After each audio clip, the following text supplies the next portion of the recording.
Well, ladies and gentlemen, thank you all for coming today. We are having a huge privilege to get to hear from Professor Wade-Benzoni from Duke University. I have to say that when I first got interested in social dilemmas as an undergraduate back at Brigham Young, one of her papers, one of the first papers I read, and I was hooked on the social dilemma problem, and that's what I studied ever since. So what an honor it is to have her here, Wade-Benzoni from Duke University. Thank you, Matt. So I'd like to start by saying thank you for this wonderful opportunity to be here today to present my work to you and to visit with you today. In today's talk, titled Legacies, Immortality, and the Future, I'm going to be talking about a line of research where I explore the psychological dynamics of intergenerational decisions. And I'd like to start my talk with a story of a wealthy and successful man who one day in the year of 1888, following his brother's death, was reading what was supposed to be his brother's obituary in a French newspaper. But as he read, he realized that the newspaper editor had confused the two brothers and had written an obituary for him instead. The headline proclaimed, "The merchant of death is dead," and then it described a man who had gained his wealth by helping people to kill one another. Well, not surprisingly, he was very troubled by this glimpse of what his legacy might have been had he actually died on that day. And it's believed that this incident was pivotal in motivating him to leave nearly his entire fortune following his actual death 8 years later to fund awards each year to give to those whose work most benefited humanity. This is, of course, the true story of Alfred Nobel, the inventor of dynamite and the founder of the Nobel Prize. I tell this story because it highlights a central motivator in intergenerational beneficence, and one that I'll be talking about today. It represents, intergenerational beneficence represents an opportunity to extend oneself into the future to create a positive and lasting impact. And I also use this image. This is Daedalus and Icarus, father and son, escaping the island of Crete with their artificial wings. I use this image because it conveys so well the notion of immortality striving, reaching for something more, which is also a very central concept in the psychology of intergenerational decisions, and I'll be talking about that a little more later. But to begin with, I'd like to delineate the parameters of the problems that I study. One of the most important aspects of intergenerational relations is that the interests of present and future generations are not always aligned. So maintaining sustainable levels of beneficial resources for future generations can require that the present generation give up some of those resources so that they can save them for future generations. And similarly, protecting future generations from harmful burdens can require that the present generation incur some of the costs of dealing with those burdens so that they can protect the future generations from inheriting them. So the problems that I study in this research program, I consider situations in which people are faced with the choice between self-interest and the interest of future others. And some key features of the intergenerational dilemmas that I study include the following. The present generation has complete unilateral decision-making power over decisions with consequences for future generations. So the future generation has no voice. Second, actors are removed from the social exchange context over time, so they don't actually benefit or suffer from the future consequences of their prior decisions. And an implication of the second boundary condition is that there's no opportunity for future generations to reciprocate the good or evil that's left to them by the earlier generations.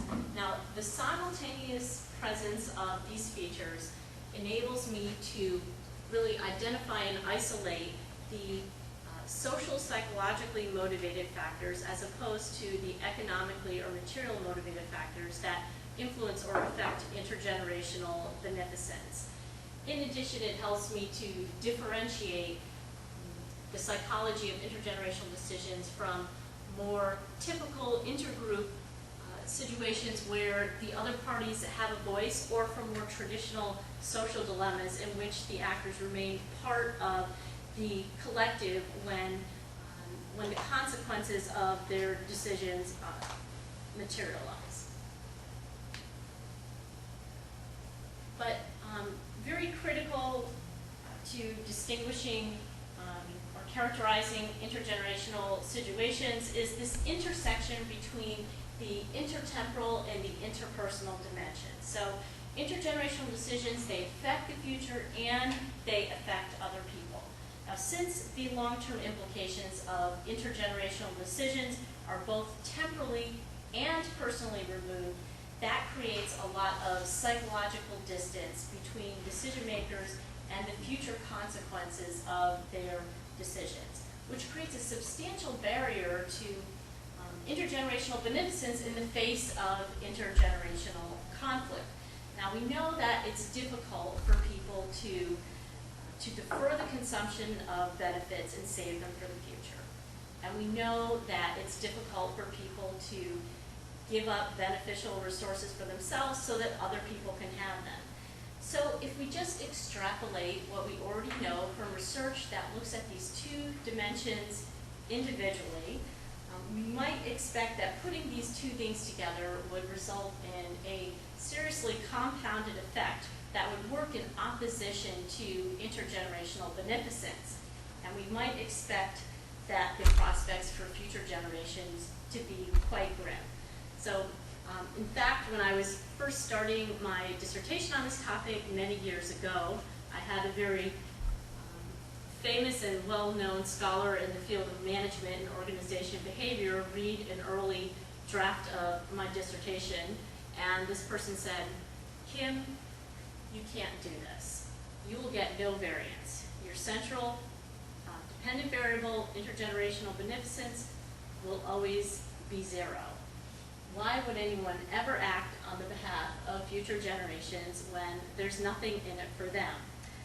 Well, fortunately, I'm not easily discouraged, and I went ahead and did my dissertation anyway, because I thought the fact that a leading scholar thought that the answer to this question was not obvious was all the more reason to do the research.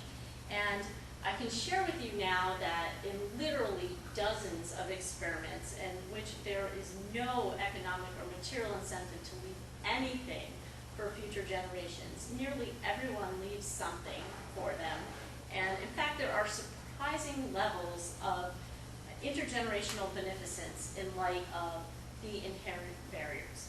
So why is that?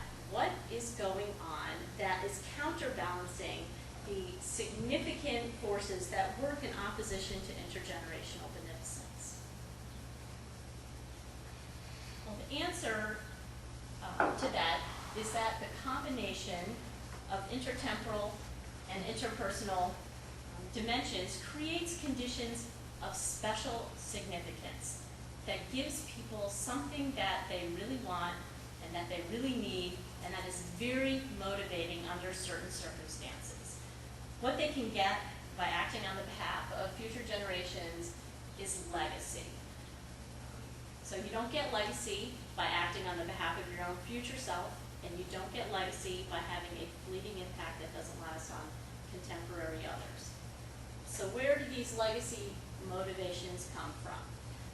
Following the theorizing of cultural anthropologist Ernest Becker, who has had inspired the thinking of many scholars in the area of generativity and related areas, the legacy motive involves a human desire to be part of the larger progression of life, to leave the world a little better off for our presence in it, and to feel as though one has mattered.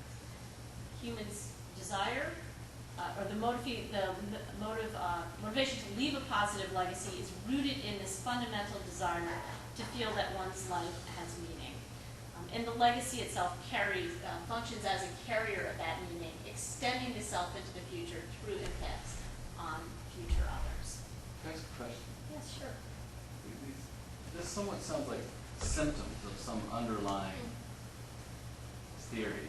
Do you have a personal theory of like why we have evolved to have a desire to feel that one's life has meaning, or to make, or that we matter, or to make the world a better place. I mean, this sounds like kind of symptoms of some underlying cause. Yeah, I'm going to get to that when I talk about fear of death. So, but I'm not quite there yet. So maybe just hold on to there, and I'll explain the underlying logic to why people really feel that like they need to leave a legacy.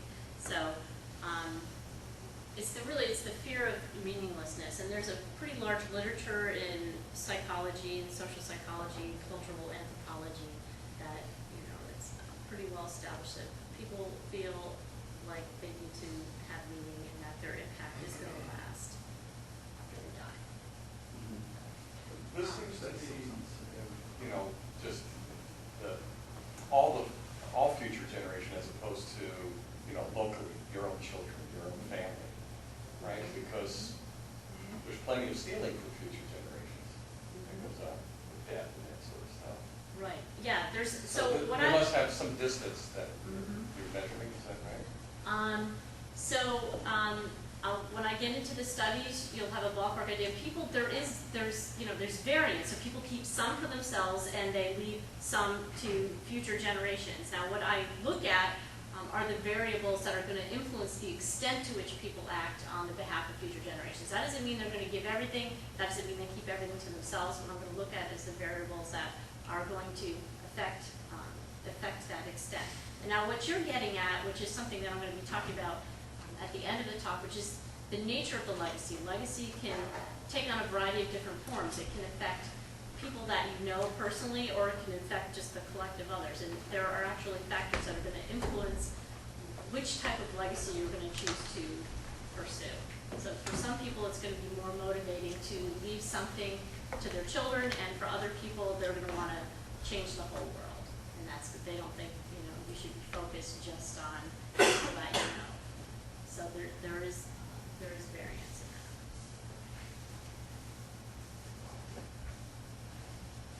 Because legacy, I'm still sort of, warming up to the actual experiments that we're doing.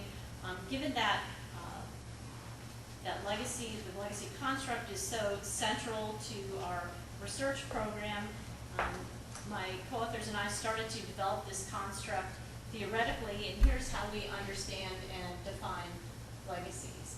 A legacy is an enduring meaning attached to one's identity and manifested in the impact that one has on others beyond the temporal constraints of the lifespan. So when legacy motives are enacted, people strive to achieve a self-extension affiliation with other individuals and institutions that will outlive themselves. So these motivations are not active at all times. They become enacted by certain factors in our social environment. So once these are enacted, then we will see people acting more on the behalf of future generations, because that allows them to have more of a future impact. It allows their impact to last. This is one of the things that is going to promote intergenerational beneficence. So the next question is, what are some of the variables that are going to enact these legacy motivations? Some of my earliest work in this area, what I looked at was how the behavior of the previous generation affects how the present generation then treats future generations. So it turns out when people are thinking about how they benefited from the legacy of the prior generation, they feel more, they're thinking more in terms of, okay, what kind of legacy should I be leaving for the next generation, and that then promotes more intergenerational beneficence. So people don't always have the opportunity to reciprocate the good or evil that's left to them by prior generations back to them, but what they can do is to pay it forward. So they can, it's a phenomenon we call intergenerational reciprocity. It's the more generous the prior generation was to you, the more generous you're likely to be to future generations. And there are some, we've also started to look at some of those underlying mechanisms.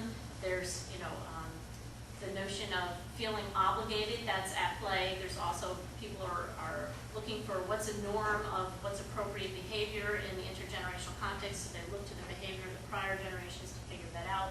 And more recently, I've been working with a doctoral student, Christy Zhao, and we've been looking at whether it's the intentions of prior generations or the actual outcome that's more important. So let's say the prior generation intended to be beneficent to this generation, but they were fumbled up by circumstances beyond their control, but they had good intentions. So then what matters, the bad outcome or the good intentions? And it turns out, sort of manipulating those things, that it's the intentions that matter more.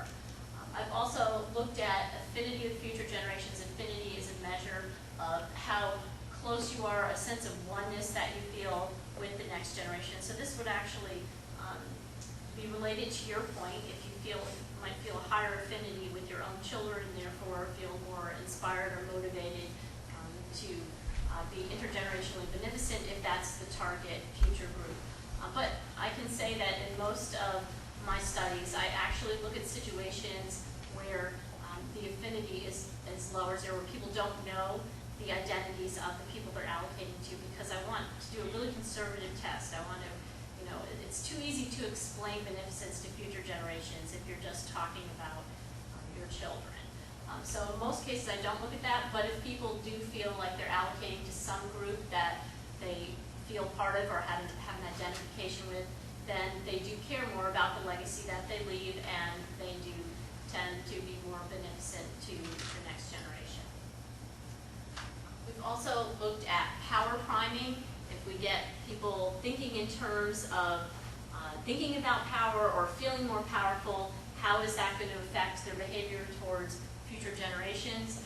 Well, most of the research on power actually has been done not in intergenerational context, not by me, but in situations where people are allocating resources or deciding, making trade-offs between self-interest and other interests to contemporary others. And as you might expect, the research shows that power priming causes people to be more self-interested and less other-oriented. However, when we compare those allocations, some studies I've been doing with Lee Toast, we've looked at, who is a professor now at the University of Michigan. She graduated from a program a couple years ago. We look at allocations between oneself and contemporary others versus oneself and future others, and we prime power, and what we find is that power priming does lead to more self-interest when allocating resources to contemporary others, but in contrast, it actually leads to more generosity when allocating to future others. And we measure legacy motivations and if they're enacted, and it turns out that explains what's going on when people are thinking it doesn't give you legacy to act on the behalf of contemporary others. I have a question here. So the first line up there, you have prior generation, not generations. So you don't look at the difference between what the previous generation gave to the previous one. You're just one generation back. Is that? Mm-hmm. Yeah, in my studies, that's what I've looked at. It gets to okay, so when I first started this research, there really wasn't an experimental paradigm for studying intergenerational decisions. So I really needed to come up with an experimental paradigm, that was manageable. But you're right. I mean, there might be, if you look back even further, I mean, what is the effect of if we skip the prior generation and look at the one before? I mean, that might, but I haven't looked at that. I've looked at the generation that precedes us, and then how that's going to affect our behavior to the next generation. So that's the one that's the most immediate. And is it symmetric? So if the prior generation wasn't nice, then you're going to be bad to the next generation, so it goes both ways. People are less generous, yes. So yeah. So if they're not so nice to you, then you tend to be less generous to the next generation, yes. Yeah, I think building off of what Dave was saying here about, so prior generations, is your work currently looking at the distance, not just in terms of the affinity for future, but the distance they are from the generation? Like, I've thought in some cases, I know people that their parents really were benefited by their grandparents because of all the money that they inherited and started these businesses. And the grandchild would openly say, well, if it wasn't for my grandparents, my parents wouldn't be giving me anything. And so they actually they skipped this generation. They knew the source of where it started, or whatever it is, right? And so the closest to the generation could possibly matter. Because if someone says, I see posters all the time, someday you may have to tell your grandchildren about places like this versus tell your children about things, or your great-great, because it gets so distant in what difference does it make anymore, right? So as your work looking at that, or has it always been the prior generation or just the post? Well, okay, so really, this is the one piece of the research program that I've really looked backwards. In my research, I mostly look forward. I mostly look at allocations between present and future. So this is just the one.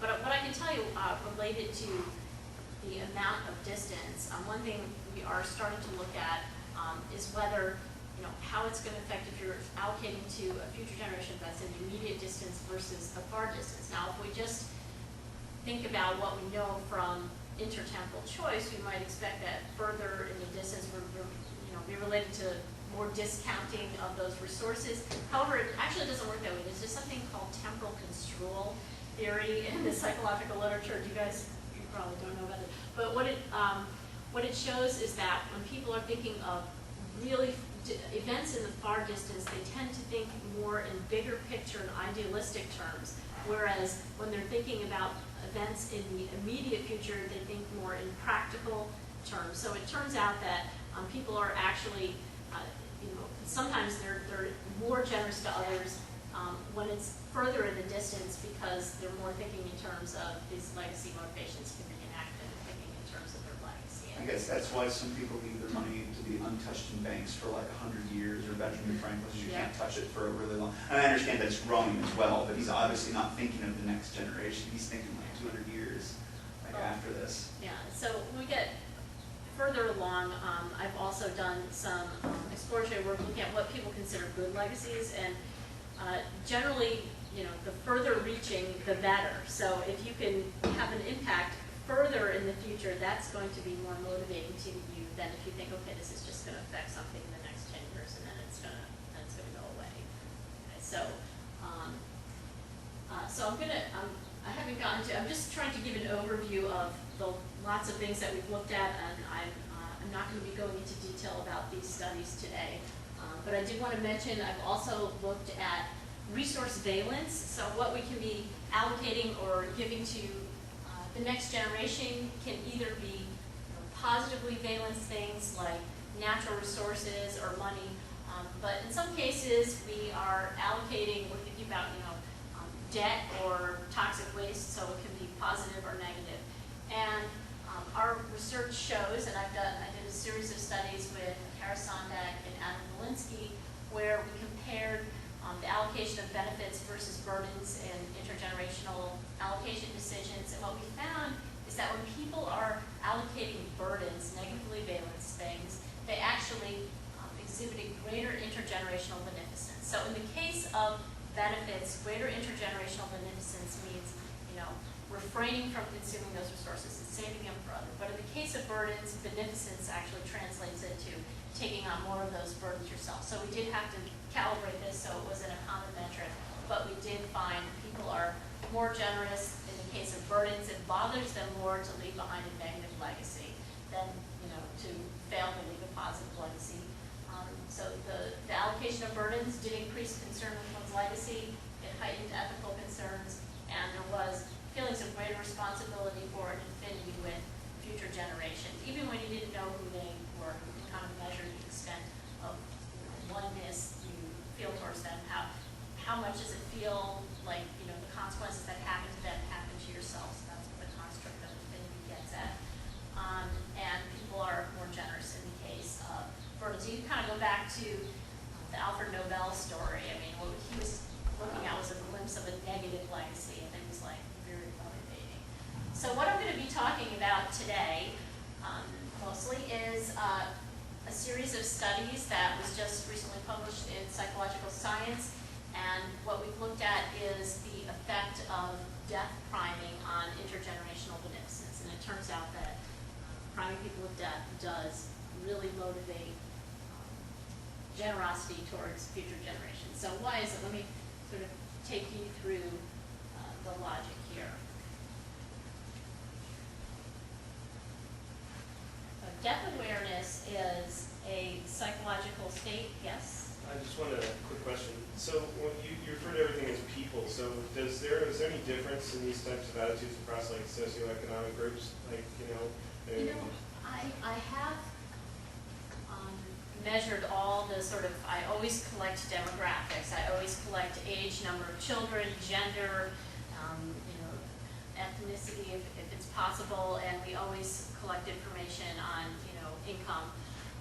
Now, if you're doing an experiment, I mean, you're really, theoretically, these are going to be randomly distributed across conditions, and it shouldn't matter, but I measured, anyway, because people always ask, and we do look at it, and remarkably, we really do not find, like, for example, people always thought when I first started this research that those people that had children are always going to be more intergenerationally beneficent. Well, that is not true, actually. There's no number of children, or whether or not you have children does not seem to have any effect on the level of intergenerational beneficence. Now, we have not found good, consistent evidence that income or socioeconomic status is going to affect it. However, there's a little bit of evidence that actually if people make less money, they're more intergenerationally beneficent, which actually, I don't know how an economist would explain that, but maybe it's being sympathetic with being in a position of need, but yes. So I'm a little confused as to exactly what you're measuring with this intergenerational beneficence, because it seems like obvious that everybody who has property, when they die, they cease to have the property eventually in one form or another. So it has to go on or burn up or something, something has to happen to it. So there's got to be a lot of downward, we see just generally over humans that there's downward transfers in material wealth. And then some of the other stuff which you've mentioned, like the Nobel anecdote. So I presume he was wealthy. I presume his heirs would have gotten the wealth, even if he left a legacy of being this bad guy. And so what he chose to do is give his heirs less wealth and redistribute that wealth to manipulate the perceptions of him among a wider amount of people. So in all these general findings that you've reviewed over the past half hour, I'm wondering, are these about perceptions? Are they about dollars that you've endowed people with that are trading those dollars to one person, to many people? Yeah. What are all these generalizations about? So I think when I start getting into these experiments, it will give you a more concrete way of thinking about this. But most of my experiments, I have people allocating actual resources. So I do money experiments, or I have vignettes where people are allocating some organizational resource. But that's only, you can leave a legacy by leaving resources to the next generation, but that's not the only way to do it, but that's the way that I've measured it.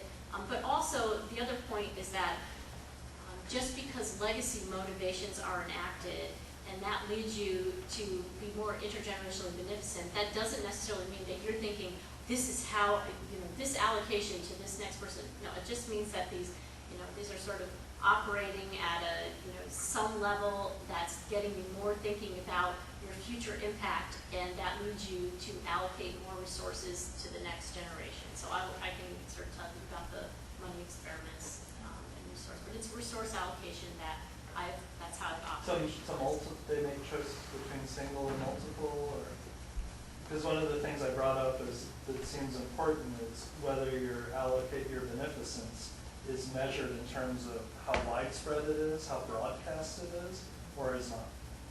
Yeah. So people have different preferences for different types of legacies depending on certain variables, but that's like new research that we're doing. So what we first did was to establish an experimental paradigm for studying intergenerational decisions, and we looked at resource allocation, and I'm identifying the factors that are going to affect the extent to which we are more generous or not to future generations. We measured the underlying mechanism, so we're getting some evidence that people are thinking more in terms of their legacy. But what you're saying is now what sort of type of legacy are people going to be wanting to reach? Just a smaller subset or all of society? Can you call one legacy and one and the other not? Like, so No, if all my money goes to my offspring, is that not legacy? Is it only legacy if it goes to the town, to the world? They're both technically considered legacy. Oh, so everybody has legacy by default, by dying and no longer property and they leave Everyone it to has property, someone else. even hunter Yeah, gatherers. so people have legacy, but if people are thinking in terms of, if they're thinking consciously, if their legacy motivations aren't active, what I care about is what's gonna promote intergenerational beneficence in the face, in situations where there's no economic or material incentive to do so. So when there's no economic or material incentive and we see people allocating resources to future generations, there's some social psychological thing going on. So when legacy, yes, everyone leaves a legacy, but that doesn't mean that legacy motivations are enacted at all time when people are making intergenerational decisions. So what I'm saying is there's ways to enact the legacy motivations that creates more generosity in future generations. Now the next question is these different types, what makes a good legacy? And what are the different types of legacies? And then what are the factors that are going to affect what people are going to consider the best type of legacy to pursue? But that's actually kind of the next step, and I was going to sort of get to that at the end of the talk. Okay, so back to why does death priming lead to more intergenerational beneficence? So death awareness, this is people experience death awareness, which is a psychological state in which people are conscious of their mortality. It reminds them of the inevitability of death and their desire to live. And the fact that we know death is inevitable and we desire to live can create quite an existential dilemma for us. We kind of hate that. And that causes us to strive to transcend death by finding meaning for our lives. Central to this meeting, and Ernest Becker was a guy that wrote a couple of books on this and left quite a legacy with a very good argument about why this is the case. Central to this meeting is that the effects of one's existence persist into the future. So it's not as great if you have an impact, but it doesn't really, people don't find it as meaningful if their impact that they're having in this life kind of dies with them. They want it to last after you're gone, to live on. People feel a little better.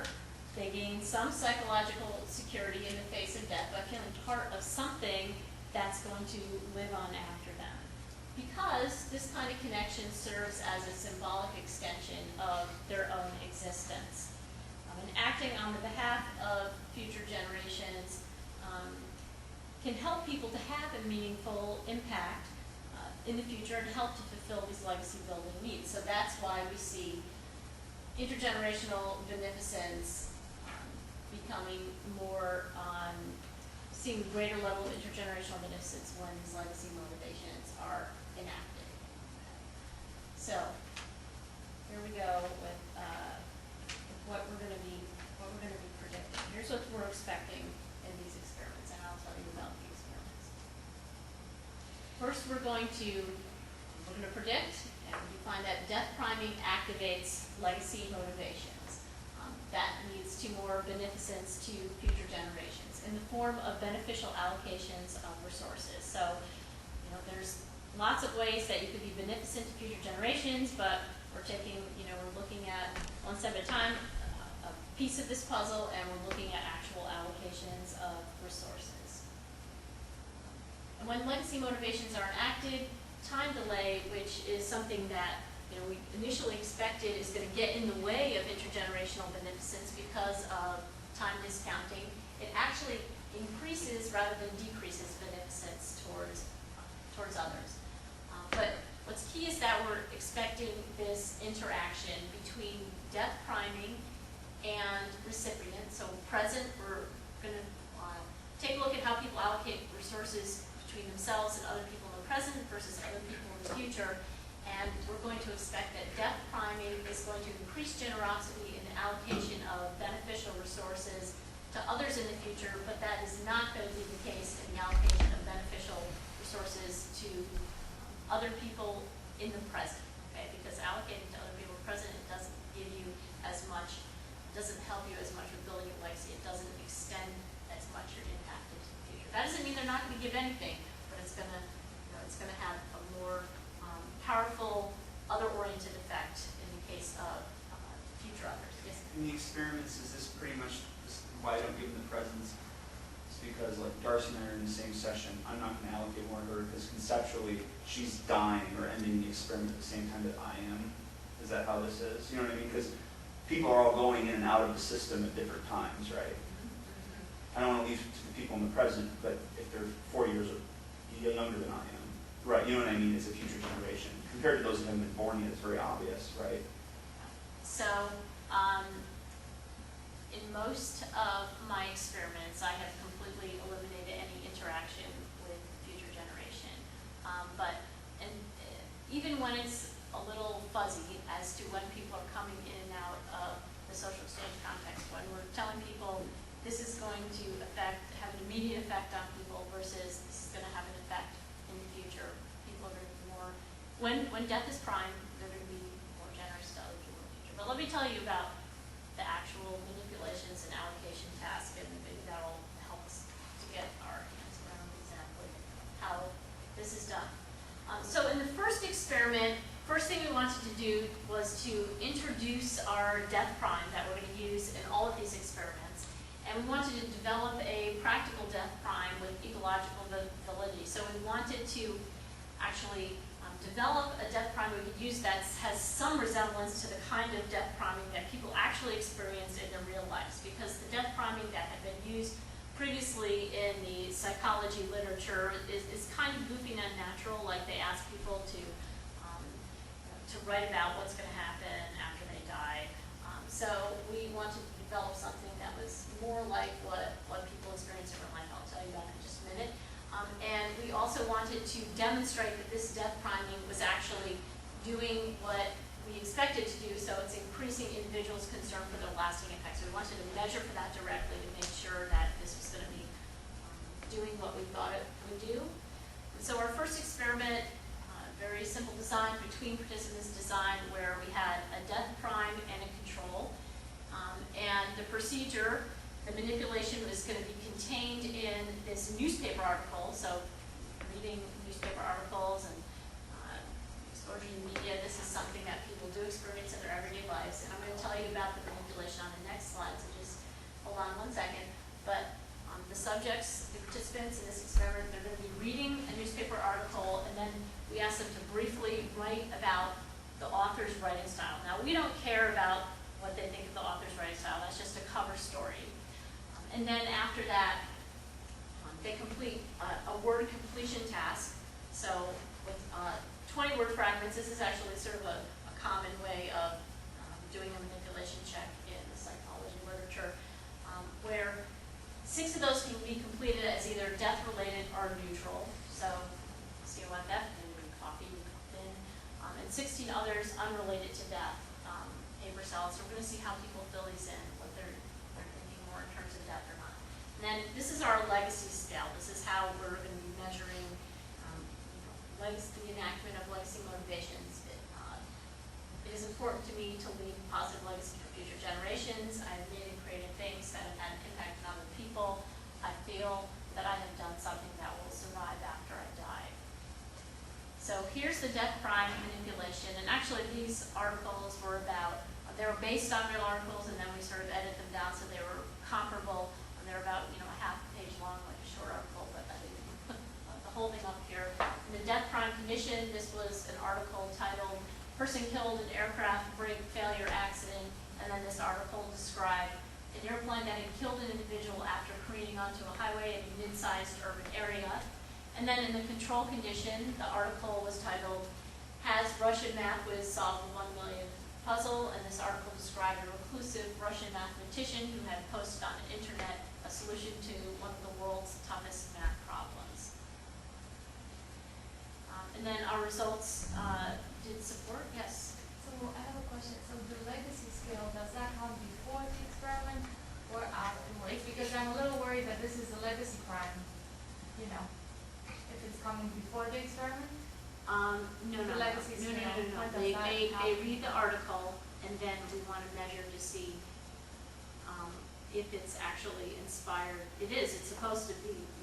What we're trying to do is to see if this prime can enact legacy legacy motivations, and we want to confirm. But it's the same people doing the experiment afterward? Is Uh, it between subjects or? It is between subjects. Half the subjects get the death prime, half of them get the control prime, and then they all fill out these scales. I see. Okay, and in the death prime condition, what we're going to look at the scales in both cases, and what we found in the death prime condition, that participants are going to use the death-associated words to a greater extent than participants in the control condition. Okay, so that's what we're showing, is that our prime is working as we wanted it to. And we also show that the death prime increases concern for the lasting impact. So participants in the death prime condition reported significantly greater concern for their lasting impact relative to participants in the control condition. Okay, so now we've got this good death prime that actually works and has some ecological validity. And in our next couple of experiments, we're going to be looking at this interaction between the death priming and the recipient, whether people are allocating to present or future others. Yes. Did you go in the opposite direction, where you get them further away from death, like, 60's the new 40, so they're, gonna live for a while. They're making new organs and, and see that goes in the opposite direction. So you're gonna have a longer life. 50 years. That's the only articles I read, I'm sorry. So you mean instead of a death priming, like feeling like Life priming. Life priming. Immortality priming, right? Immortality priming. What? Because what's interesting is it's not the stuff that's making I'm immortal, not my stuff or my name's immortal. I'm never going to go away. I love that idea. No, we do not do that. But that's, so what would you expect happen? I don't know. I have no idea, but you want to see if they're symmetric, right? So if you did that, there'd be less. I think people would think less in terms of their legacy and would be thinking less about death, right? If they think they're going to be immortal. I think that they would put everything in a pyramid. They will create a pantheon. Like they will put Oh, the everything. pantheon. Oh, okay. So actually, I think this might have been part of the question before, but you did have a little bit of immortality priming there already. You have this sort of random, senseless death. You're hit by an airplane. But it's not you. You're reading about someone You're else. reading about someone who has solved a math problem, and that achievement will last long beyond their. Well, This was making okay, think of but all the people who actually, died trying. Yeah. It's not really neutral. Right, that is true. Not I mean, that's an example of immortality. You solve a famous math problem, you're immortal. yeah. But the article, I have to go back and actually. The article was that he he wouldn't talk to anybody about what he did or how he did it, so he really wasn't having an impact. It was just kind of blah. It was the idea was that this article has nothing to do with death, and I think the problem was this guy he wouldn't talk to anyone about how he did it or what he did, so it was just kind of like. Right, I actually know what it's about. I mean, I know the story about this person. He was sort of a recluse type. Right. It was and And he didn't make a big deal out of it. He actually turned out people trying to. But here's someone who basically was sort of unknown, and all of a sudden, he's still living in his apartment and wherever he's in with his mother or whatever, something like that. So And living, it wasn't, but now was this very famous person.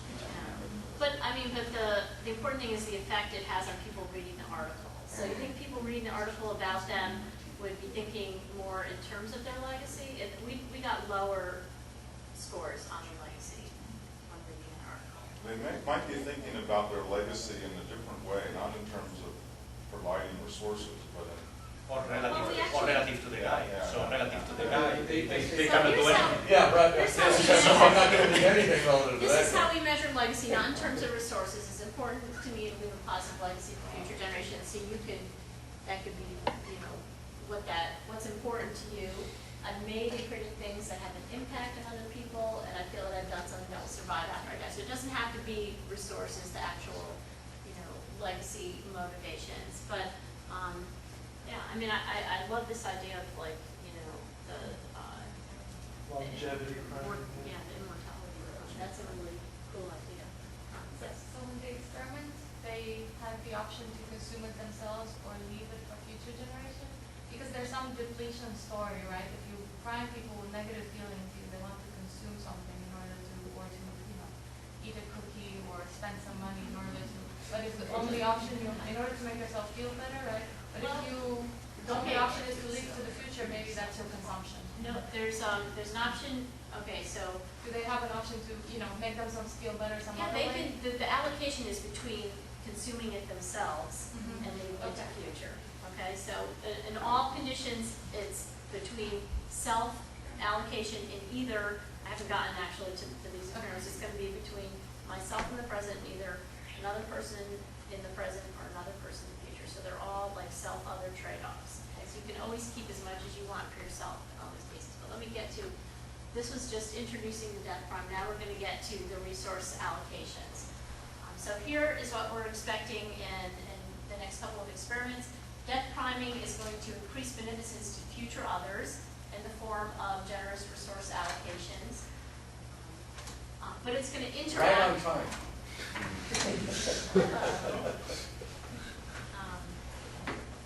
Death priming is going to interact with time to influence the extent to which people act on the behalf of future others. And specifically, what we're going to be looking at is that this tendency to favor the present over the future, which we know this is a very, I don't need to tell a group of economists that time discounting is this extremely robust effect, very pervasive.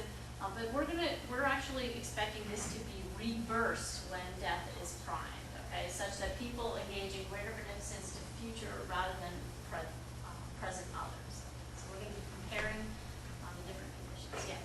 Well, why would they be more inclined towards their legacy to wait until they're dead to send out that kind of satisfaction? Why wouldn't they start when they're alive so that Well, they they're not actually dead. get to reap They are the alive. But They're yes. I mean, you can't wait till you're dead to start building your legacy. When you're thinking about so, What if someone really did that? when you're thinking about your legacy, you're thinking about the fact that someday you'll die. But when you're thinking about your legacy, that's when you feel motivated to start acting on the behalf of future generations. That's going to help you to gain this little bit of symbolic immortality. If you connect yourself to a social entity that's going to live on after you're gone, you get a little bit of self-extension because you're connected to them and they're going to be there and you're not. But you can't wait till you're dead, of course. These people are alive and allocating resources, so I'm not sure. But you're allocating it for, the benefit doesn't come until the future, right? So you say you're allocating it for the future, but it doesn't start, like you're not getting some kind of recognition early on, like say somebody like Bill Gates who decided to turn around and start allocating all this money and time and wealth while he's alive now. And while it will continue after his death, but he's reaping some kind of benefit at this current time for giving. Well, what you're getting at is the different types of legacy. So a little bit of talk, different people care about different things. Some people care about getting the credit for themselves. Some people care about having a large impact. Some people just want to focus on people that they know. So now you're getting at a categorization of different type of legacies. We're not there yet. That's like the next step, and I do have some material on that if we get to that.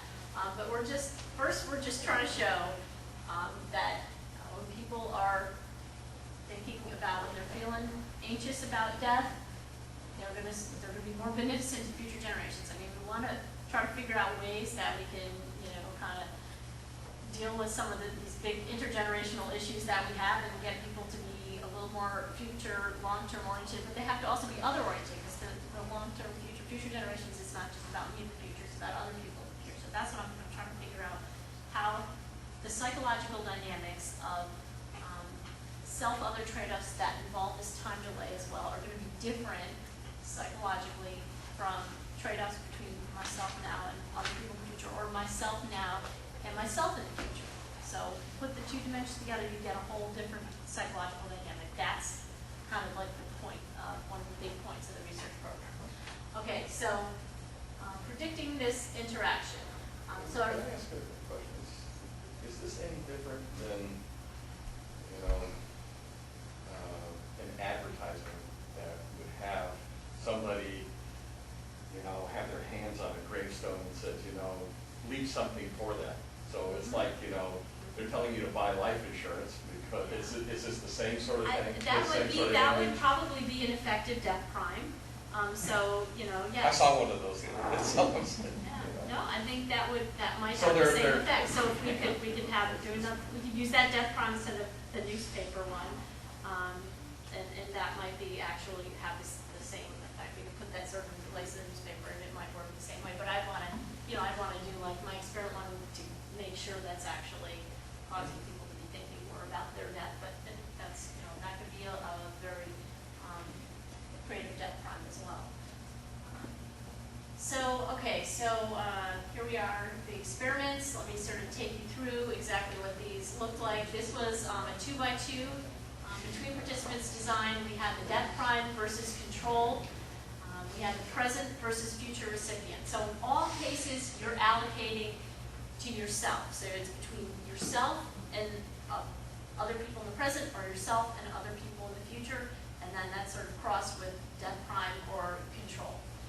So the procedure is, once again, they're reading this newspaper article, writing briefly about the author's writing style. We're going to have the same death crime manipulation that I had in experiment 1. And I'm going to tell you about the present versus future recipient. Just hold on. I will tell you the allocation task.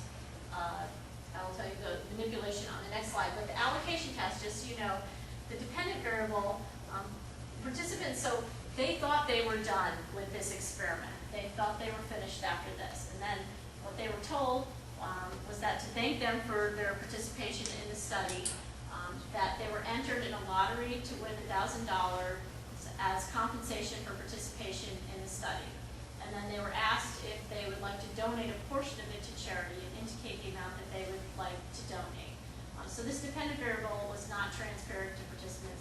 Yeah, I don't know if this counts as deception or not, because we actually did do the lottery, so we actually did follow through with your separate interview, but we didn't say you're done with the experiment, we didn't say either way. We just said, you know, you're going to be, which is true, participants are entered, you're going to be entered in this lottery, do you want to donate a portion of each charity? So this was the dependent variable. And then our manipulations, I already told you about the death crime or mortality salience versus control, same as in the first study.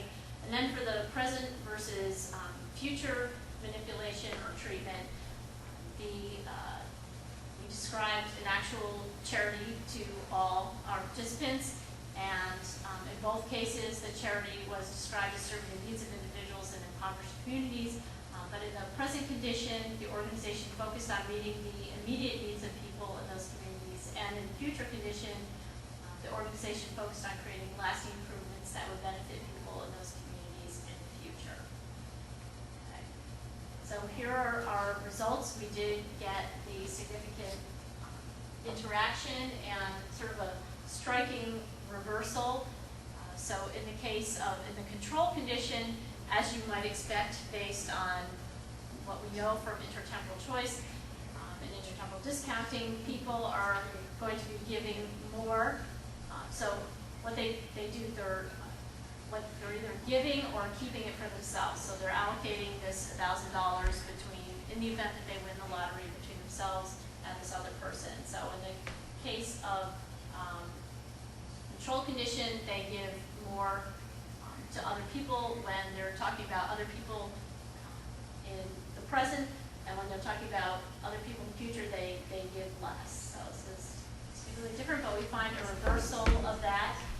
When death is prime, people are actually more generous to in the future condition as compared to the present condition. So how many subjects do you have? You know, I have to, I don't know off the top of my head, but You mean like cross conditions?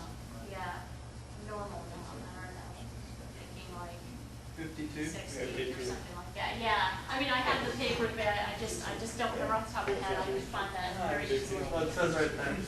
Oh, it does, okay. Well, because you have the Thank you very degrees. much. They're 60 between sounds pretty 100 close, I was pretty close, 60 guys. Degrees of freedom. Thank you. I should just put my slide.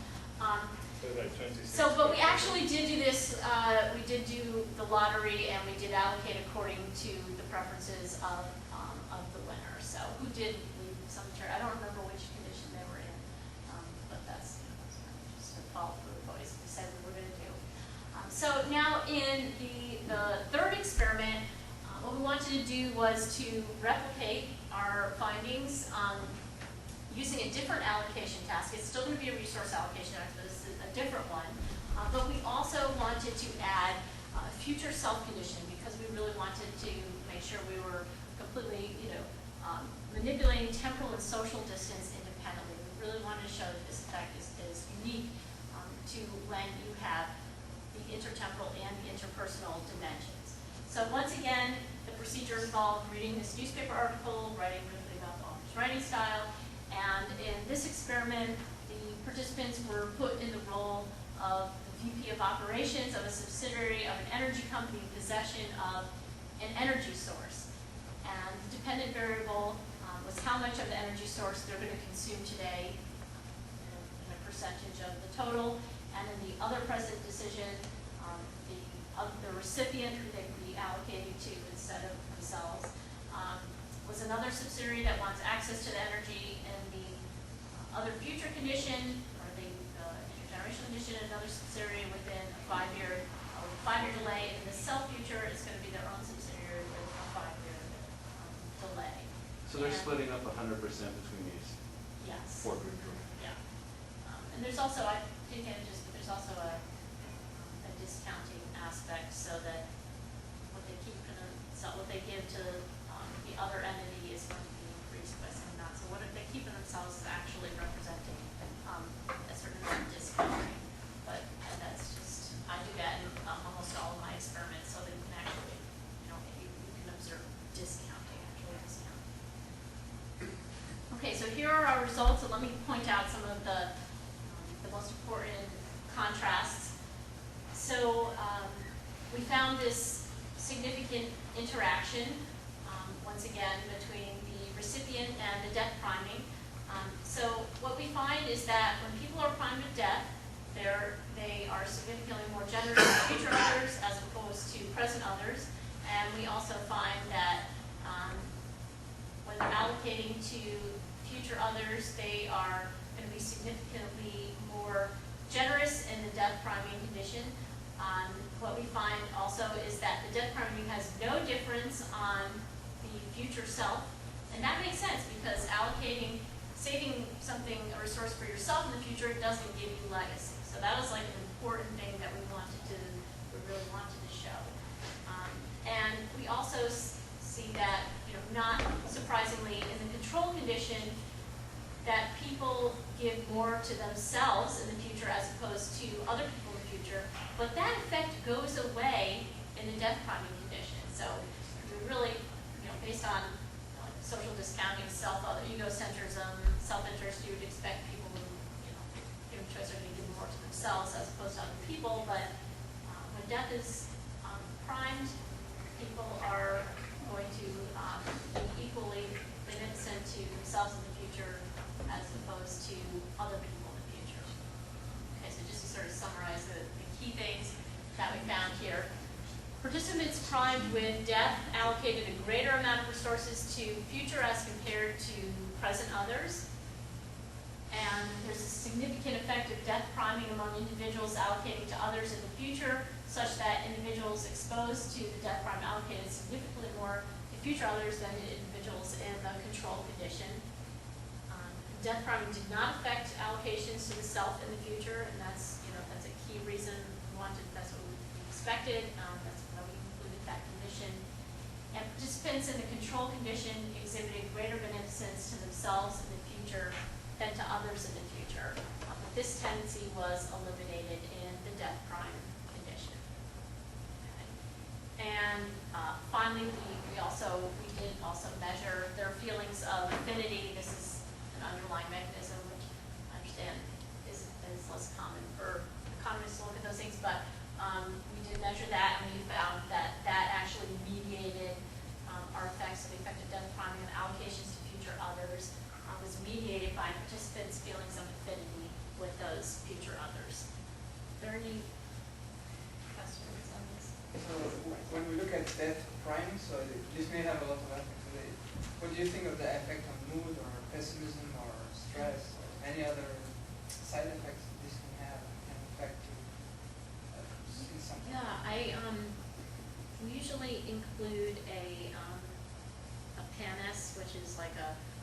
positive and negative affect scale, and it really doesn't, emotion doesn't explain the results. So, I mean, we make sure that that's not an issue. So, that's, I don't remember exactly those results, but it wasn't really. Just related to this, do you know any research that correlate mood and generosity, or is it something? Yeah, that's. If there is. Yeah, I mean, it seems to be there's a about big literature in psychology. Have you heard of terror management theory? There's a whole group of scholars that have looked at a lot of stuff having to do with death priming. It's not really what I'm doing. I've sort of, been inspired by the whole idea of death priming and seeing how that affects behavior, and sort of looked at it in this intergenerational context, but I'm not, that's not sort of the theory that we're doing now. But they've actually disentangled the effect of death priming on the mood thing. So the mood doesn't really explain it. They sort of controlled that and found that they have people. What they do is they have a condition where they have people talking about like dental pain or something. So people feel very anxious about dental pain and death, but they find that even though these are comparable in terms of emotion, that the death priming has certain effects and the dental pain doesn't. So it really, emotions don't explain. I'm not saying that's not going to affect generosity, but that doesn't really replace the death anxiety. In this literature, are there different types of death priming? Because yours is basically, you get hit by an airplane that overshot the runway or something like that. That's a real random. Well, you don't get hit. You're just reading an article about. No, I know, but that's an article about someone who lost their life because they got hit by an airplane that overshot the runway because their brakes didn't stop. Which is a very random type thing. It has nothing to do with illness or any other thing. So in the literature, are there differences between this type of random death and other types of deaths? Okay, so the two manipulations that are most commonly used, one of them is that they just ask people, write about what's going to happen after you die. So they have to fill it in themselves. Yeah, and then you control conditions like write about how you feel about dental pain or something like that. So it's really it's goofy. We didn't like that manipulation very much because we feel like even though it's effective, like that's not something people. So I'm just curious whether you get the same types of, not in your study necessarily, but just in general, if you have a story about someone who dies after a long illness or something, as opposed to someone who's hit, or dies because they didn't take care of themselves. or something, something. I think anything. I mean, it takes very little. You should hear his death, but it Yeah, shouldn't it matter takes. what I mean, the this cause was of not a very graphic article. We actually, scoured looking for different kinds of, and there were some of them I just couldn't even stomach. I mean, the doctoral student I was working with at the time, Marla Hernandez, she came, back to me with these articles about, little kids that got ran over in their own driveway. I'm just like, I can't. No, we don't even need to. I mean, this was really pretty bland. It didn't give any details. It didn't create, the kind of visceral reaction even in me that some kinds of articles that you learn about. So that's going to be more powerful. This is actually a really conservative test because people are exposed. You just turn on the news and people are exposed to things that are much more The reason powerful. I'm asking actually is because, I could think of reading some sort of article, which, about someone, say, someone who died at a young age because of some health problem, and that might be preventable from behavior or something like that, and that might trigger a different reaction. It's like, oh, I don't have to worry about that or something like this. Whereas the type of thing that's there is just that, it's like, something falls from the sky and hits you on the head. But I mean, does that make you anxious reading about? About random death? Yeah, it makes you very anxious. It makes me. As opposed to. Well, I don't know. I think. If it's someone who's skydiving and dies in a skydiving accident or something like that, you might say, well, even the mortality salient in any little way actually can cause. So another set of experiments, which actually I like better because I think has more ecological validity. They have people walking by a funeral home, but you can only do this really in the city. So on Bleecker Street in New York City. Oh, we have one right now. Okay, well, but we have a whole bunch. if people walk by, so here you could probably do it in the city if you have people walking by, you can stand on this side of the funeral home, have them do the study, or this side, they've either walked by it or not, and actually researchers find differences, and I was going to do that when I was working at NYU, but then I moved to Chapman, Durham, North Carolina, and you got a funeral home, people just drive up and they don't walk by, so you can't even get enough. It had to be practical, but I think even just reading about that, but what you're saying is it might inspire like a whole different cognitive sort of reaction. I'm just That's- curious, I mean, yeah. I would have thought that someone, Well, I don't see any relevance particularly to what you're talking about here, but it seems like the type of feeling that you might elicit from having this sort of random thing happen Yeah. would really get people. well, thinking. actually, what you're getting at is in some recent conceptual work, what I've looked at is death awareness can take on different forms. There's death anxiety and there's death reflection, and those actually do lead to different kinds of reactions. But that's sort of. I mean, this, there's sort of like, when you think about sort of a random thing that could be really bad, you sort of think more about, insurance and just the random things in life. So you might be more willing to give money to people because you might think that random things might affect their situation as opposed to something that's inherent or something like that. I think the important mediator here is like religiosity, right? It seems that religiosity is going to mediate. I mean, I don't know if people have studied this, but being religious. Oh, yeah, that's something that I think is worth testing. It's a little more tricky asking questions about religion.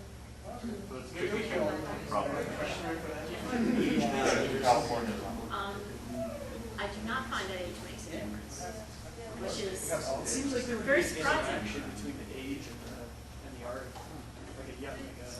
Like an 18-year-old, do you pull a large age range? Mhm. Yeah, well, this one, actually, okay, so this, the lottery study was done with MBAs for about 26, okay? But across, like dozens of experiments, like 50 experiments I've done in the intergenerational context, I always measure age, and I do not find, I've had, variance in age in a number of subjects, and I really don't find, I mean, you would maybe expect that older people might be more concerned with their legacy and more.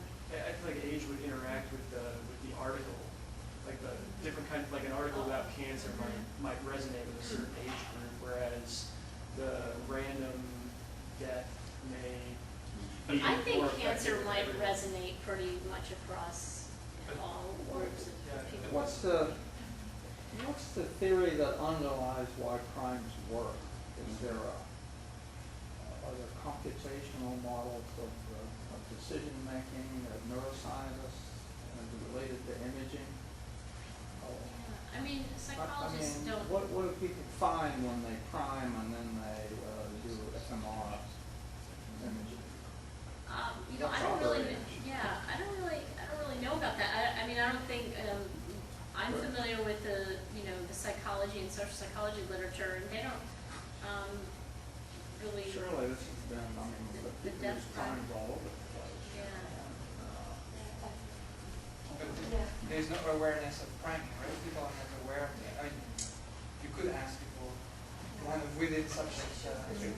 People are not really aware I mean, of priming. people, yeah, they don't know they're being primed. They think they're just, what they thought in this experiment was that they were reading the article and writing about the author's writing style. But if we debrief them, they're really not aware that they are primed. And somehow, they need it, right? How big are your samples? Well, in different studies there are different sizes. I mean, these are about, this one. 40 and This 52. one, 40 and 52. These tended to be in the Because range it's of not like unusual to get no demographic effects if you've got small samples. People get that when they get 30,000 observations. And they get 8% correlations that are significant. I mean, I don't have any studies that have 30,000 observations, Well. but I do have other studies that are, larger numbers of subjects, and I don't find age effects, but that doesn't mean that they're, I think, one theory or one prediction might be that it depends on the type of resource allocation. I mean, maybe you'll find, older people more inclined to be intergenerationally beneficent when they're, allocating to their children or something like that, but younger people are more concerned about intergenerational applications that preserve the environment. I mean, so it might vary depending on the nature of the resource. Then how do you reconcile the fact that in this study what we find is that people are, if you brand it with them, they are more inclined to be generous, right? Yes. And then you would expect that all people are more branded with death because they don't have that many things left. So you would expect, if you believe your results here, you would expect to have a result in the age. In the age? Well, okay. Controlling for, especially when you control for some other demographic variables. Because there would be uncontrolled crimes that they would actually experience older adults, you're saying. Their Well, I life do- presents crimes. But human beings are very good at results, just yeah. forgetting Yeah. about that. People I come think up with they are- really good but they ways would- of buffering death anxiety and not thinking about death. So, but then again, we know from, from generativity that people do think about, they tend to naturally start thinking more about their legacy as they get older and approach death. On the other hand, there are some really young people that are just, so motivated to live. Like they are going to put a ding in the universe. I mean, think about Steve Jobs. I mean, he started at a very young age wanting to just put a ding in the universe and doing everything he could to do that. I know that George Lowenstein has some examples, not in intergenerational beneficence, but in kind of like public good gains, that people is more willing to contribute with respect when they are primed with an example, like you say, that when they are like given examples of numbers, a statistic of like, oh, we need so many, or so many people get this, or so many people get that. Have you done anything like in where you compare? That's the opposite case, right? I mean, Yeah. the studies that I know on emotions, so for example, they show the movies like Schindler's List have been done in Europe to prime the negative emotions, and then have public goods games or some kind of cooperation game. Well, actually, cooperation rates, after seeing the prime like that, go down. No, but not up. What Lowenstein So when you're faced with a negative emotion like that, your cooperation rate goes down. So here it's the opposite. Once you face the prime like that, which should cause you. Are you talking about the identifiable victim? Yeah, the Okay, identifiers, yeah, I yeah, love yeah. that stuff with Yeah. somebody small, Deborah Small, or is Yeah. it? So yeah, it's like people are going to give more to the child in the well than the who's falling in the well than to the. That is, they know that they don't 50% of the kids. So yeah, Yeah. that, the identifiability would affect. Yeah, but we actually that's constant across our conditions. Because you can have different identifiability. Like if you say life expectancy decrease or something like that, then you have you are priming by death, but it's more impersonal than if you just say one person died in a car accident and stuff like that. So I was wondering if that will just decrease the effect. Well, first as a separate variable, I mean, we might expect, it might make sense that if the future generation is more identifiable, if it's someone we can put a name and a face on, we would be more generous towards them. And in fact, my experiments that looked at affinity actually manipulated that, and people were more beneficent if they had an affinity, if they could sort of connect with them and knew who they were and felt like they could imagine themselves in that position. But if we're going to manipulate that here, we would have to see if there's an interaction or something, because I mean that was constant across conditions. So when Yeah, but you can work the identifiability problem in both directions, on the future generation and on the dead side, on the dead prime. I can say this guy died in a car accident, and the other is a larger percentage of people is dying now. Okay, so what you're saying is if you could make the actual death more identifiable, would it have a greater effect or a lower effect? In your case, it's quite identifiable for me. I wonder if you just say there is a higher mortality rate, if that just Would people. it even have? You think it would not have an effect? Yes. That's what I'm saying. I was saying age in this case, especially with the death crime, makes a big difference, I would think, because, well, the probability that you could empathize, like that you've had a family member who has cancer, or you have some sort of personal connection to that article would make a difference.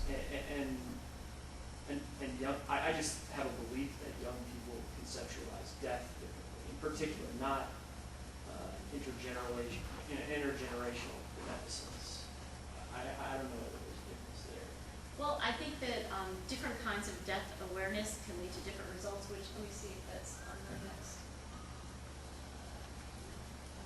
So I get to that kind of at the end of the talk, so I do think that's a relevant part of the story, but that's like the next step.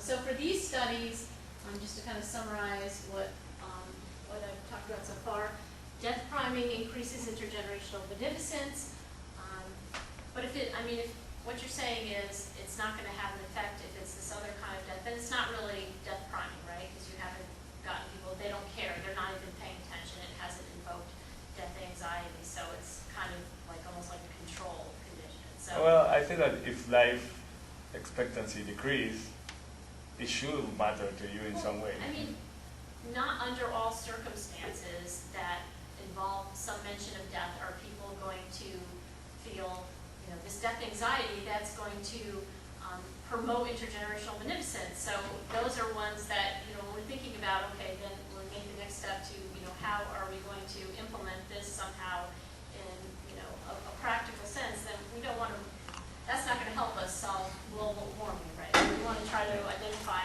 the kinds of things that are actually going to the problem inspire people to want to leave something to future generations. So one sort of practical example, when charities are trying to get people to donate and they give you pictures of starving and sick children, it actually, our research would indicate that they're doing the opposite, that's going to cause people death anxiety, and that's a present condition, so people would actually give less. Now, in contrast, when we're trying to get people to donate to universities, so alumni donation is actually an excellent real-world intergenerational context, or we're actually thinking about doing some field experiments. When you ask people to give back, you're generally not finding death, but maybe we should be. And find a way to do that, and you get people donating more back to We actually did. Here university. at Chapman, we had a very famous example of this just recently. There was this guy, Huel Hauser, who does the California Gold, knew he was dying and donated a large part of his wealth, I think, to Chapman, because it came and he saw he would be benefiting future generations. And he actually gave a little speech about his motivation. It was exactly that. So, Did it inspire lots of other people to I think it really is quite inspiring, I have to say. So the thing to do would be to send out for development here, send out to people you want to contribute a chance that we have discounts on insurance, life insurance. So by the way, you can also donate to Or invitation. Try them everywhere you can. Or invitation for the funeral. Very good. I like that. So I actually believe that we're working, we're working on trying to figure out how we can do some field experiments with our, development office and see if we can, it's like free consulting for them, we just want to get our data, find new ways of trying to raise money. Okay, so just to summarize what we've been through, death priming reverses the direction in which time delay between decisions and consequences affects other-oriented behavior. Under normal control conditions, people are going to be more generous to contemporary others relative to future others, presumably reflecting standard time discounting. When primed with death, people are more generous to future others relative to contemporary. So it kind of reverses. We thought this was so cool, like we couldn't even stand it, because it's sort of like this reversal of time discounting. Okay, so the next thing, there's just a few minutes left. I was going to tell you a little bit more about because the legacy construct was so Central to our research program, we wanted to understand better how people are thinking about legacies, and this has actually come up a lot in the conversation. People are saying, well, there's these different kinds of legacies. I mean, when you think about legacy, what comes to mind? What comes to mind? Like, do you think in terms of allocating resources? Do you think more in terms of a set of values? I mean, there's a lot of different, allocating resources to future others is just one kind of legacy, but really, legacies can take on a lot of different forms. So what we want to do was to talk to enough people about how they're thinking about legacy to see if we can come up with a categorization of the different forms and the different types of benefits, and then we're going to go back and use that to structure new experiments to figure out what are the factors that are going to determine the type of legacy that someone wants to leave. But okay, so this is a little bit outside of what's normal for experimental economists and for me. We did a little bit of exploratory qualitative research where we just talked to a bunch of people and we wanted to find out when you hear the term legacy, what comes to mind? What do you see as being your legacy? And this is really usually enough just to get the conversation started, and then we had some other prompts when that process start. Do you view your legacy building as an individual activity or participate as a group? And what would be an example of a role model legacy? So here are some of the demographics. We really wanted to talk to a broad range of people. We talked to adults, age range of 20 to 69, so really a very broad range. We wanted to talk to both men and women, and people from a bunch of different cultures, because we were really wondering, is the legacy construct, does that differ depending on culture? So we talked to people from both North and South America, Europe, and Asia. That's about as far as we got. And also people with and without children. And here are some sort of quotes. This is just a really small handful of some of the quotes that sort of represented the kind of answers that people were coming with, which reinforced our own sort of understanding and conceptual definitions of legacy, but also brought up some new ideas. So people are saying this is, it's the idea of your own, it reflects your own identity, but it also extends you into the future. It's a combination of who you are, what you're going to leave behind.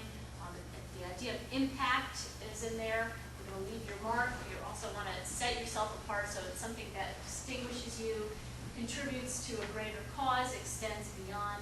People also really thought that, little legacies like leaving a little something for your children, or that's good, or good, but it's even better if they're sort of bigger and more longer lasting and better. And it's something that kind of transcends your physical life. So this is all very consistent. But what was really remarkable about the responses is, despite the diversity of the people that we talked to, there really was an incredible consensus. And they didn't see our definitions or anything. We just asked them, what comes to mind, and there was this incredible consensus about these different features that really, what people think of. I just include this kind of interesting role model legacies. Their own parents is something that came up a lot. Then there were some likely suspects like Gandhi. But people did cite individuals who were, perhaps influential in their own country of origin. But there's some that are led, more like, how are you going to argue with the fact that, Albert Einstein didn't leave a legacy? But that's, I don't want to talk too much about that because there's not that much time. But we also asked people what would make a good legacy, and it was sort of interesting that people were really uncomfortable with the whole idea of a negative legacy. And actually what we didn't expect, which was really interesting, was that in some cultures, even the term legacy embodied the notion that it had to be positive. Like, a negative legacy was not even, like, the word legacy didn't even include that. Okay, so the classic example of negative legacy, of course, is, Hitler. But that's, in some cultures that didn't qualify as, like, legacy. So people really, intentions do matter. People really think that the good legacy has to be positive, distinctive, and unique, strive to have a greater purpose. It should promote change, long-lasting, and it should be, if you can make a really big impact, that's even better. But here's some of the things I thought were really interesting that came up. if it's good, it's going to preserve these opportunities and choices for future generations. But this last one, I think, is especially cool. People were saying, look, it's got to be both stable and malleable. So it's got to have its own sort of identifiable form over time, but if it's too rigid, then it's going to be less impactful over time because it becomes irrelevant. So a good example of this is the Constitution. So it's got some kind of form that is going to be consistent over time, but it also has built into it that it can accommodate unexpected circumstances and changes in the future. So what we wanted to try to categorize these, and there's two general categories that the different types of legacies were falling into, which included the tangible and the intangible. So things that were more concrete, like money, natural resources, buildings, or versus values, ideas, and world views. And you can sort of see some examples and the quotes up here. Some legacies do embody both, but what struck us was that most people were really thinking in terms of one or the other. They kind of thought, yeah, it's not really about resources, it's really about values. Or people said, I want to be able to say, it should be something concrete, something that you actually have to destroy because it's physical and tangible. Did you find it rather divided, to split with a very small proportion saying maybe it's both, or was it? Very small portion saying, but most people, they would acknowledge that the other kind exists, but they said, no, that's not really what legacy is about. But did you find that 50% said it's tangible, or is the majority of people say it's something metaphysical? I would say it was about half and half. Half is fine? Yeah. Interesting. About half and half. So then, one of the next things we're going to try to figure out is what are the variables that are going to affect which type of legacy people are going to be focused on. Yes. So after you've done this ex post work and had some insight to what people are thinking, what they think a legacy should be, I think I'm still curious to the original question. Why do we as humans want to overcome this fear? Why do we want to transcend death? Because why is that evolutionarily stable? Because we share with animals the basic survival instinct. But what distinguishes us from animals is that we are aware of our own death. The juxtaposition of those two facts, that we are aware of the inevitability of death and we have a survival instinct, creates this incredible existential dilemma for us. And it creates a ton of anxiety, and people do a lot of stuff trying to buffer that anxiety. They avoid thinking about death, they come up with ways, and one of the number one sort of most important ways they have to come up with these different ways of achieving immortality, one way or the other, whether that's through an afterlife, through having children that are to live on after you, or some sort of symbolic immortality through your reputation, the impact you've had on the environment that you're part of, whether it's the society or an organization, and it's just a really, really basic, fundamental problem, existential dilemma. It goes right to the core of our existence. That's my answer. Yeah. Would you or do you predict that by making a beneficent intergenerational transfer, it reduces your anxiety about death prior to the transfer? Yes, that's the idea, is that it helps you to buffer death anxiety. It doesn't make it go away, it gives you just a little bit, tiny bit of. So that could be your future research then. That would be interesting. Because that would give support for this underlying functional theory. Because if that was the case, people may then take more riskier decisions and things that would be, if I'm worried less about death, and maybe perhaps be less careful. So teenagers would, this goes back to kind of like what David was suggesting, teenagers who are more risk-prone, feel immortal, should be less likely to make these transfers. So people in the cancer clinic should be more likely. I have 1 minute to get through. I'm not going to go to the side. But this is actually important, that it's, the last slide highlighted the different types of benefits. This highlights the different types of beneficiaries. So people are either going to be focusing on themselves and their legacy, specific ties to the specific people they know, such as like their children, or just some depersonalized, generalized groups such as all of society. I have some quotes here. In some recent conceptual work, there's actually two kinds of death awareness: death anxiety versus death reflection. One is more hot, short-lived, and leads to self-protective reactions. The other one strengthens pro-social motivations. And then we have some hypotheses basically saying that anxiety is going to lead to more of a focus on the individualistic or relational legacy and be more resource-based. The death reflection leads to more focus on collectivist and value-based. And I tell you a little more about this, but since I'm out of time, I think I've already summarized the conceptual stuff. I don't know if there's time for questions or if you guys have anything to work for me. We don't, but we have. Okay, Who's out there? so That's really thank you so two much questions for are to this be asked. very fascinating dialogue. I'm so glad, I'm so grateful for your questions and comments, and you know, awesome actually ideas for further research. So